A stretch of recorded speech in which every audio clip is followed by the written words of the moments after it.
Hey, what's happening, friends? Back with my boy Kevin from NFM Lending. He's our Hawaii market leader and the lending arm of our real estate team. And a thing that's been coming up a lot lately and we want to talk about is condos and Condotel, because we're always dispelling the conventional wisdom and the myths that are out there about our industry. And a big one that we're always dealing with is here's a simple question. Can you do Condotel? Kevin, can you do Condotel?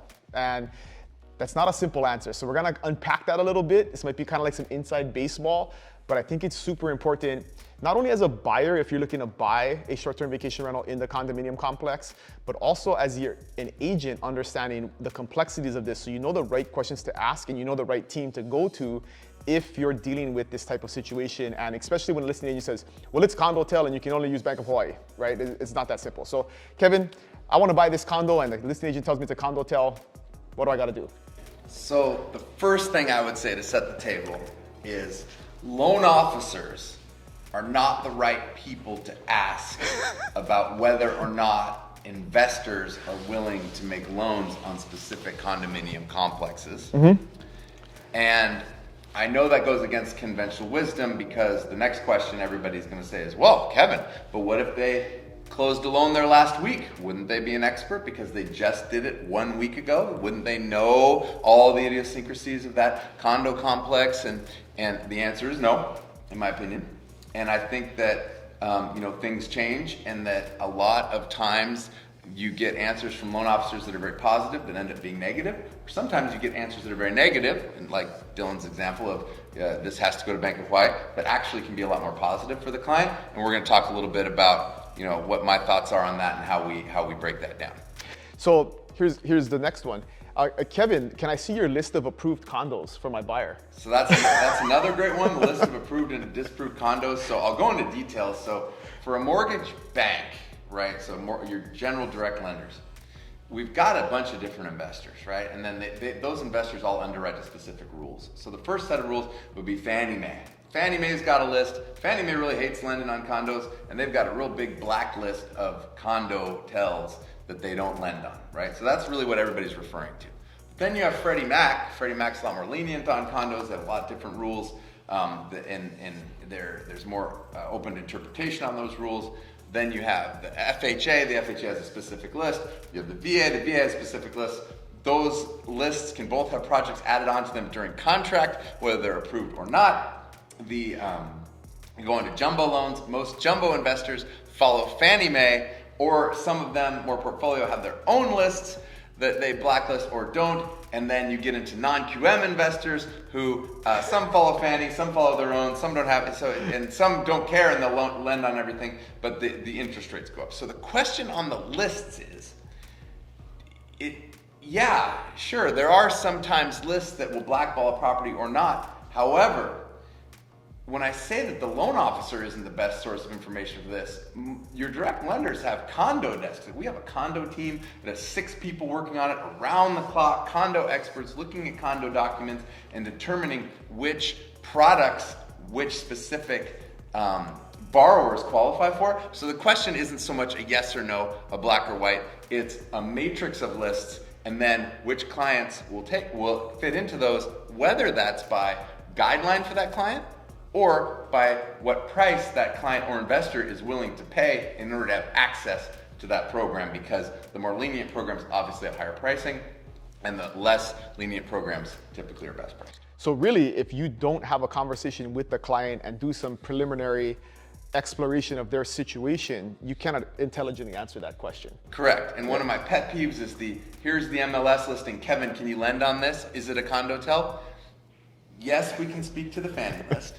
Yes, we can speak to the have I done a loan in there, and of course we have plenty of transactions going at any given time in the state in any given complex.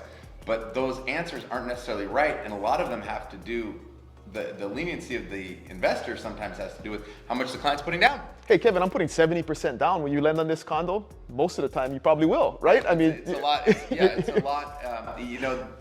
The gray areas get a lot bigger with the more qualified buyers. And because the investors ask us for less paperwork. Okay, so let's talk about Condotel, because this is a thing, a term that's thrown around a lot, and I've recently, through you and your associates, been educated about this term Condotel, because people say, well, this is a Condotel, so there's certain restrictions or X, Y, or Z. They make these conclusions because something is a Condotel. So what makes something a Condotel? So we go back to, first of all, nothing. Right? There is no definition, right? It's just, Condotel doesn't mean anything, right? It means different things to different people. So where you get into is this a Condotel? A lot of times the basic question is this on the Fannie Mae list? Which a lot of times it is, because a lot of times Fannie Mae, if there's any VRBO activity, and we're in Hawaii, there's VRBO activity everywhere, or short-term rental, activity, they're just saying it's a Condotel. Well, that's true, but that doesn't mean you can't get a normal loan on the project, right? And there's a lot of questions and specifics that need to be answered up front. Our process that I always recommend is, we need to pre-approve the client. Then we need to pre-approve the complex, so we're getting those documents a lot of times from the listing agent as much as we can. We get that pre-flighted with the condo team. They can give us an answer, and we can give a lot of certainty to that client about what their payment is, what program there is. I know that's not going to work all the time. If the listing agent can't get those documents, what you need to have with the client then, knowing the client's particulars, plan A, plan B, maybe even plan C for, hey, if I can get this through Freddie Mac, here's what your pricing looks like. If I have to go to this investor, here's what your pricing looks like. And make sure that conversation all happens up front instead of everybody getting into kind of a fisticuffs in the middle of the transaction about surprises. One of the great points that was made to me that like light bulb went off in my head was there's this assumption, right? And we as humans are always looking for like a simple answer to something. So if you go to a condominium complex and you see a front desk and they're checking people in and out, it looks like a hotel front desk, right? They're checking guests in and out of the different vacation rentals in that complex. We have been taught and have assumed for a long time that that's a condotel. That's a condotel. And so there's all these restrictions that come along with it. And Kevin's guy who does this full time and is like the wizard of all wizards about condominium regulations and lending, explained to me that that's not necessarily the case. You have to qualify what that front desk is. Is that a front desk that is owned and managed by the homeowners association, or is that a third-party front desk that is paying full market value for the rental of that space in order to run a business out of that hotel like any other vendor, coffee shop or snack shop that you have very regularly inside of condominium complexes? Because the answer to that question is gonna then direct what type of loan programs are available versus not available, what list it's on and what list it's not on. So I think the big takeaway here is to kind of put a bow on this whole thing is if you're a consumer, you're a client, or you're an agent and a loan officer gives you a very simplistic answer, like a yes or no answer to one of these questions, like is it a condotel, can you lend on this condo? You have to quickly be suspicious of that, because the reality is there are no simple answers. And even if it's on an approved list, right? If yesterday I sued that complex for $10 million because my grandma slipped and fell, nobody's lending on that condo right now, right? I mean, there's issues that can come up. Even if you did a loan in there as an agent, you assume I did a loan in there last month, so it's good to go this month. Things can change. The reserve study could have changed. The HOA board could have made some crazy decision that changed the way that they're collecting HOA fees. There's 100 things that could change at any given time. So any list, quote unquote list that exists out there, somebody says, is approved or not approved, really is fluid, right? Over time. It's very fluid.